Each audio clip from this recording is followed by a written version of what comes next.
Hello मेरे प्यारे दोस्तों, मैं अतुल सिंह स्वागत करता हूं आपका इस चैनल अतुल लर्निंग पॉइंट पे। दोस्तों, आज की इस वीडियो में हम देखने वाले हैं फिजिक्स की क्लास 12 के मोस्ट इम्पॉर्टेंट क्वेश्चन। मैंने इससे पहले की वीडियो में भी आपके लिए मोस्ट इम्पॉर्टेंट क्वेश्चन बताया है। अगर आपने अभी तक वो वीडियो नहीं देखी है तो चैनल पे जाकर आप वो वीडियो देख सकते हैं, या इस वीडियो के डिस्क्रिप्शन में भी वो वीडियो की लिंक है, वहाँ से भी आप जाकर देख सकते हैं। वीडियो स्टार्ट करने से पहले अगर आपने अभी तक इस चैनल को सब्सक्राइब नहीं किया है तो सब्सक्राइब कर लीजिए और वीडियो को भी लाइक कर दीजिए। चलिए आज की इस वीडियो स्टार्ट करते हैं। पिछली वीडियो तक हमने वैद्युत क्षेत्र की अच्छी और निरक्षी स्थिति पढ़ ली थी। और आज की इस वीडियो में हम स्टार्ट करेंगे वैद्युत फ्लक्स से। वैद्युत फ्लक्स समझेंगे क्या होता है और इसके मोस्ट इम्पोर्टेंट क्वेश्चन आगे डिस्कस करेंगे। लिखा है वैद्युत फ्लक्स, वैद्युत क्षेत्र में स्थित किसी पृष्ठ के क्षेत्रफल से अभिलंबवत गुजरने वाली चुंबकीय बल रेखाओं की संख्या को वैद्युत फ्लक्स कहते हैं। इसे फाई ई से प्रदर्शित करते हैं। वैद्युत क्षेत्र में स्थित किसी पृष्ठ के क्षेत्रफल से अभिलंबवत गुजरने वाली चुंबकीय बल रेखाओं की संख्या को वैद्युत फ्लक्स कहते हैं। इसे फाई ई से प्रदर्शित करते हैं। ये मोस्ट इम्पॉर्टेंट है, ये बोर्ड एग्जाम में हर साल पूछा जाता है।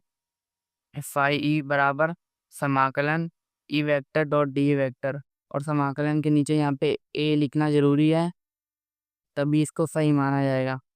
फाई ई बराबर समाकलन E D A cos theta, समाकलन के नीचे ए लगा देंगे।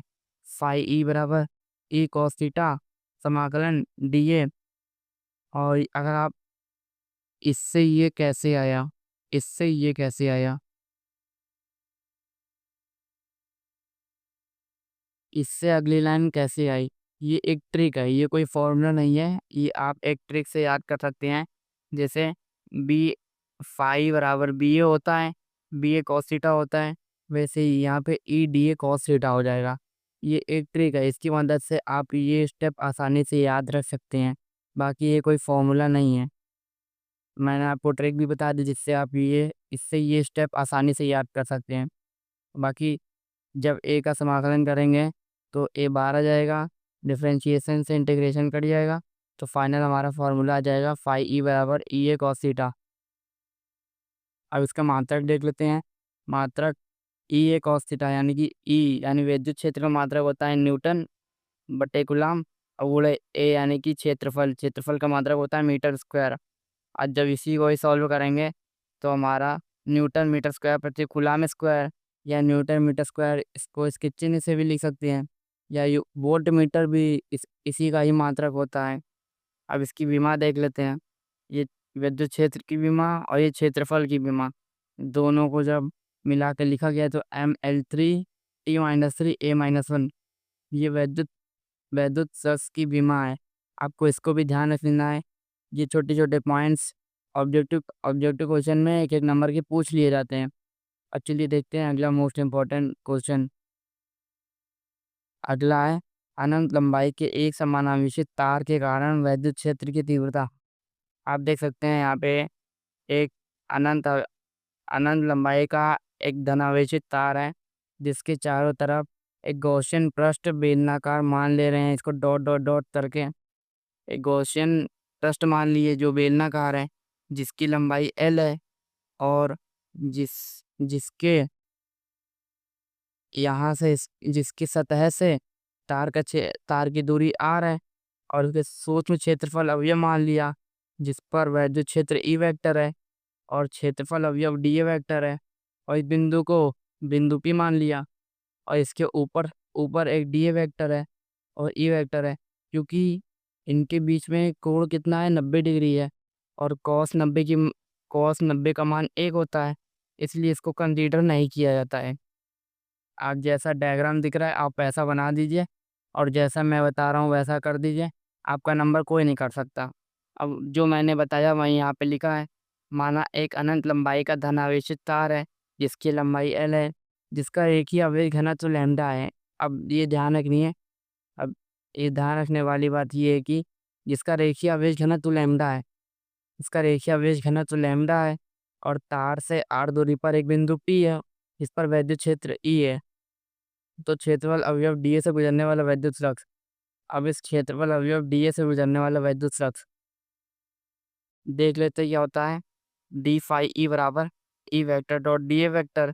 अब डॉट है तो इस फॉर्मूला अगली लाइन में E D A cos theta हो जाएगा। अब क्योंकि इसका मान 90 हो गया तो इससे कोई मतलब है नहीं, कॉस 90 का मान 1 होता है। कॉस 90 का मान 0 होता है। कॉस 90 का मान 0 होता है, सॉरी, कॉस 90 का मान 0 होता है, इसलिए इससे कोई मतलब है नहीं। अगर हम यहाँ आगे ई डी ए कॉस 90 लिखते हैं, इसके आगे ई डी ए कॉस 90, तो ये 0 होता है, इसलिए इसका लिखने का कोई मतलब है नहीं। अब क्योंकि ई भी इसी वेक्टर में है और डी ए भी इसी वेक्टर में है, तो इनके बीच बनने वाला कोण 0 हो जाएगा, इसलिए अगली लाइन में थीटा की जगह 0 लिख दिए और कॉस 0 का मान 1 होता है। तो हमारा डी फाई ई बराबर हो जाएगा E vector E E D A हो जाएगा। अब अगली लाइन है गॉसियन पृष्ठ से होकर गुजरने वाला वैद्युत फ्लक्स। अब संपूर्ण गॉसियन पृष्ठ से गुजरने वाला वैद्युत फ्लक्स निकालने के लिए दोनों तरफ समाकलन करेंगे। समाकलन से अवकलन कर जाएगा तो फाई ई बचेगा, और ई डी ए का समाकलन कर देंगे, ई कांस्टेंट है वहाँ ले लेंगे और डी ए का समाकलन करेंगे। जब डी ए का समाकलन करेंगे तो ए क्या है, क्षेत्रफल, और वृत्त का क्षेत्रफल, वृत्त नहीं क्योंकि बेलन बना था, बेलन का वक्र पृष्ठ क्षेत्रफल यहाँ पे लिखेंगे। तो बेलन का वक्र पृष्ठ क्षेत्रफल होता है 2πr l। इसको समीकरण 1 मान लिया, परंतु गॉस की प्रमेय थे, और गॉस की प्रमेय आपको पिछली वीडियो में क्या बताई गई थी कि फाई ई बराबर क्यू अपॉन एप्सिलॉन नॉट होता है। इसको समीकरण 2 मान लिया। अब हम समीकरण एक और दो से इधर से फाई ई का मान इसमें रख देंगे तो ये बन जाएगा। अब इधर से हमें ई का मान निकालना है, ई का मान निकालने के लिए हम क्यू अपॉन एप्सिलॉन नॉट ऐसे रहने देंगे और 2πr l को नीचे भेज देंगे। अब क्योंकि क्यू बराबर लैम्डा एल होता है, क्यू बराबर लैम्डा एल होता है, एल से एल कट जाएगा, तो ई बराबर 1/2π/0 लैम्डा अपॉन आर न्यूटन प्रति कूलम हो जाएगा। या दो का गुणा ऊपर नीचे करने पर फाइनल हमारा फॉर्मूला बन जाएगा ई बराबर 1/4π/0 two lambda upon R newton प्रति कूलम। मात्रक लिखना बहुत ज़रूरी है। अब चलिए देखते हैं अगला मोस्ट इम्पॉर्टेंट क्वेश्चन। ये भी एक मोस्ट इम्पॉर्टेंट क्वेश्चन है जो बोर्ड एग्जाम में 5 नंबर का पूछा जाता है, इसलिए आपको इसको भी बहुत अच्छे से समझना है। चलिए देखते हैं। अगर आपने अभी तक इस वीडियो को लाइक और चैनल को सब्सक्राइब नहीं किया है तो प्लीज़ कर लीजिए। ऐसे आगे आने वाली है वीडियो में भी आपको ऐसे ही मोस्ट इम्पॉर्टेंट क्वेश्चन देखने को मिलेंगे। चलिए देखते हैं। अनंत विस्तार के समतल आवेशित अचालक चादर के निकट वैद्युत क्षेत्र की तीव्रता। मान लेते हैं ये एक धन आवेशित अनंत विस्तार की समतल चादर है जिस पर धन आवेशित है, और इसके इसके अंदर से होकर एक एक गॉसियन बेलन लगाया गया है जिसके दोनों सिरों पर एक पी बिंदु है और एक पी डैश है। इससे ई वेक्टर वैद्युत क्षेत्र की तीव्रता इधर से निकल रही है, वैद्युत क्षेत्र की तीव्रता इधर से निकल रही है, क्षेत्रफल अवयव इधर से निकल रहा है और क्षेत्रफल अवयव इधर से निकल रहा है। तो जो मैंने आपको बताया वही यहाँ पे लिखा है। मानना है एक अनंत विस्तार की एक समतल आवेशित चादर जिसके निकट एक बिंदु पी है तथा उसके विपरीत उसी ही दिशा में उतनी ही दूरी पर एक बिंदु पी डैश है जिस पर विद्युत क्षेत्र की तीव्रता ज्ञात करनी है। बिंदु पी पर और पी डैश पर विद्युत क्षेत्र की तीव्रता ज्ञात करनी है। अतः बेलन के दोनों सिरों से होकर गुजरने वाला वैद्युत फ्लक्स, इधर से और इधर से गुजरने वाला वैद्युत फ्लक्स फाई ई बराबर होता है समाकलन E vector dot D A vector plus E vector dot D A vector, यानी कि E vector dot D A vector एक इधर वाला, E vector dot D A vector एक इधर वाला, इसलिए 2 बार लिखा गया है। और इन दोनों के बीच में कितना कोण बनना है, इन दोनों के बीच में 0 डिग्री का कोण बनना, इसीलिए कि vector dot D vector E D A cos theta हो जाएगा। और अगली लाइन में थीटा की जगह 0 हो जाएगा। थीटा की जगह 0 होने के बाद cos 0 का मान 1 होता है, तो फाई ई बराबर समाकलन E D A plus E D हो जाएगा। और ध्यान देने वाली बात यह है कि समाकलन के नीचे सभी जगह ए लिखना ज़रूरी है। अगर आपने ए नहीं लिखा तो ये डेरिवेशन गलत हो जाएगा और आपको शायद नंबर काट लिए जाएँ या फिर आपको बिल्कुल नंबर ना मिले, इसलिए ए लिखना बहुत ज़रूरी है। फाई ई बराबर की कांस्टेंट है बाहर ले लेंगे, तो डी ए का समाकलन कर देंगे, इधर भी ई बाहर ले लेंगे, डी ए का समाकलन कर देंगे, तो डिफरेंशिएशन से समाकलन कट जाएगा, तो ई ए प्लस ई ए यानी कि 2 ई हो जाएगा। फाई ई बराबर 2 ई, इसको समीकरण 1 मान लेंगे। परंतु हमने पढ़ा है कि गॉस की प्रमेय से फाई ई बराबर क्यू अपॉन एप्सिलॉन नॉट होता है, इसको समीकरण 2 मान लिया। अब एक फाई ए का मान दूसरे फाई ए में रख देंगे, तो समीकरण 1 व 2 से 2 ई ए बराबर क्यू अपॉन एप्सिलॉन नॉट हो जाएगा।